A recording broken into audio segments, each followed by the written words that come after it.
Nagbigay ng reaksyon si Kim Chiu sa usap-usapang tambalan ni Paolo at Belino at Nadine Lustre na muling pinag-uusapan ng mga netizens. Sa kabila ng mga haka-haka at opinyon ng publiko, ipinakita ni Kim ang kanyang pagiging supportive sa kapwa niya artista.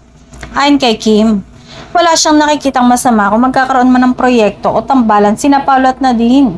Para sa kanya, pareho namang mahusay na aktor ang dalawa at siguradong may maibibigay na magandang performance sa anumang proyekto. Dagdag pa ng aktres, matagal na rin kilala sa industriya sina Paolo at Nadine bilang seryoso at dedikado sa kanilang craft. Kaya naman naniniwala siya na kung magsasama man ang dalawa sa isang proyekto, siguradong magugustuhan ito ng maraming manonood.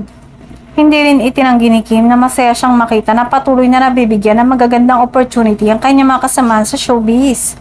Aniya, mahalaga na suportahan ng isa't isa lalo na sa isang industriyang puno ng kompetisyon.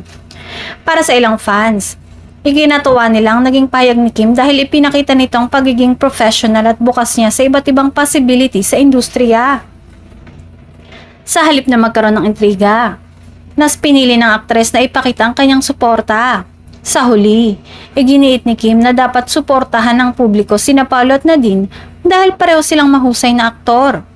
Kung sakaling magsama man ang dalawa sa isang proyekto, tiwala siyang magiging maganda ang resulta at tiyak na aabangan ito ng kanilang mga tagahanga.